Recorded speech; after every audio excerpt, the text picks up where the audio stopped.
Hello viewers, स्वागत है आप सभी का मेरे यूट्यूब चैनल स्कूल ट्यूशन गुरुजी में। बच्चों, हम कर रहे थे आपका चैप्टर या अध्याय ग्रेविटेशन या गुरुत्वाकर्षण, और इसमें हम पढ़ रहे थे बच्चों एक्सेलेरेशन के लिए इक्वेशन, यानी equation for acceleration due to gravity, यानी त्वरण के लिए हम इक्वेशन या समीकरणों को पढ़ रहे थे। तो चलिए बच्चों, शुरू करते हैं अपने टॉपिक को। तो बच्चों, पिछली बार क्या किया था हमने? मुख्य पतन या फ्री फॉल को पढ़ा था। फिर उसके बाद जो स्मॉल जी है उसकी वैल्यू को निकाला था, यानी 9.8 मीटर प्रति सेकंड स्क्वायर, या 9.8 मीटर पर सेकंड स्क्वायर। बच्चों, पूरा फॉर्मूला था हमारा यूनिवर्सल ग्रेविटेशन कांस्टेंट का, उससे हमने इसे निकाला था। ठीक है बच्चों। अब एक जो क्वेश्चन इसमें इंपॉर्टेंट है जो पूछा जाता है वो है आपका स्मॉल जी और जो कैपिटल जी है उसमें डिफरेंस। तो इसे डिफरेंस को समझ लीजिए बच्चों। पहला है आपका कैपिटल जी, तो इसकी वैल्यू क्या है? 6.67259 इंटू 10⁻⁻11 न्यूटन मीटर स्क्वायर पर केजी स्क्वायर। ठीक है। और जो कैपिटल जी से अलग स्मॉल जी है आपका, उसकी वैल्यू कितनी है?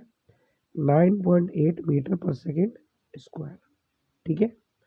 अब ये क्या है कि स्केलर क्वांटिटी है या आदिश राशि है, उसकी दूसरी जगह स्मॉल जी जो है वो वेक्टर या सादिश राशि है बच्चों।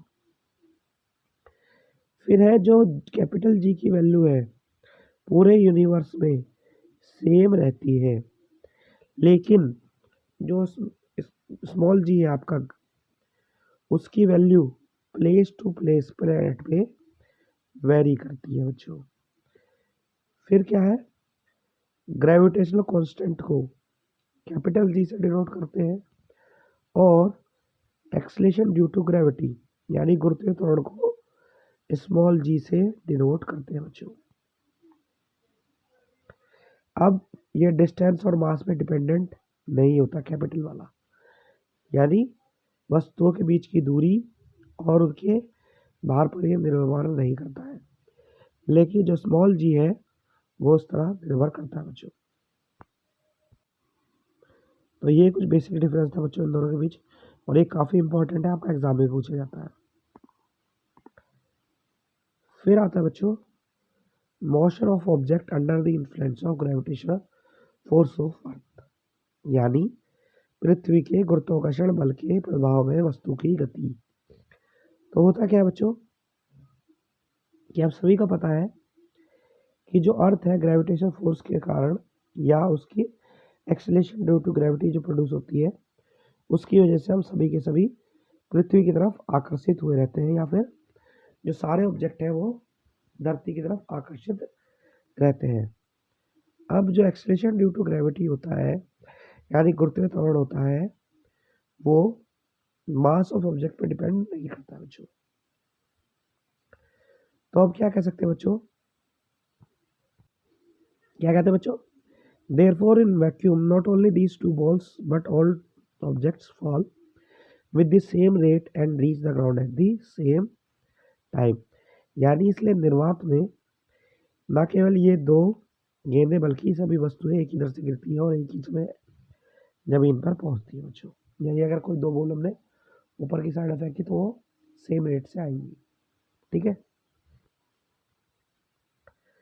फिर आती है मेन चीज, equation for acceleration due to gravity, या गुरुत्वीय त्वरण को हम नॉर्मल मोशन की इक्वेशन के साथ कैसे जोड़ सकते हैं। तो पहले तो समझ लीजिए कुछ चीज़ों को बच्चों।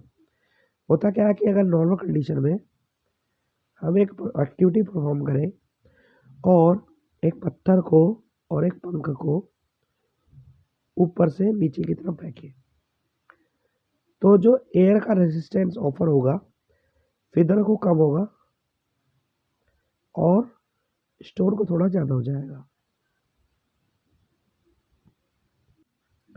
या इसका उल्टा भी हो सकता है बच्चों कि फिदर को ज़्यादा हो स्टोन को कम हो, क्योंकि एनवायरनमेंट है यहाँ पे एक तरह का हमने बनाया हुआ है। ठीक है। बेसिकली होगा ये कि फिदर को ज़्यादा रेजिस्टेंस होगा, स्टोन को कम होगा। लेकिन जब हम बात करते हैं इसी एक्टिविटी को करने की वैक्यूम में, तो क्या होगा जब दोनों चीज़ों को हम ऊपर से छोड़ेंगे तो क्या होगा, वो एक साथ आकर के नीचे गिरेगी। ठीक है, तो वहाँ पे क्या होगा, जो कैपिटल जी होगा वो तो इस पर इफेक्ट नहीं करेगा, लेकिन जो स्मॉल जी है, एक्सेलरेशन ड्यू टू ग्रेविटी, गुरुत्वीय त्वरण जिसे बोलते हैं, वो यहाँ पे इफेक्ट करेगा। ठीक है, तो अब क्या कह सकते हैं कि जब ये धरती के निकट होगा तो अगर हम उसे ले धरती के पास में अगर जो है इक्वेशन को लेंगे तो जो ए है, एक्सेलरेशन है, वो स्मॉल जी से रिप्लेस हो जाएगी। तो हमारे पास तीन इक्वेशन ये आ जाएंगी, v is equal to u t plus g u plus g t, s is equal to u t plus half g t square, two g s is equal to v square minus u square. अच्छा, अब एक चीज़ और ध्यान देने वाली है बच्चों कि अपवर्ड है acceleration due to gravity, taken करेंगे हम नेगेटिव में, क्योंकि ग्रेविटेशनल फोर्स के अपोजिट काम कर रहा है ऊपर की साइड में जब काम करेगा। लेकिन अगर नीचे की साइड में कोई ऑब्जेक्ट आ रहा है और ग्रेविटेशनल फोर्स के इन्फ्लुएंस में काम कर रहा है तो उसे लेंगे पॉजिटिव में। ठीक है बच्चों, तो बच्चों ये वाला टॉपिक यहाँ होता है आपका कंप्लीट। आशा करता हूँ आपको वीडियो अच्छी लगी होगी। Thank you.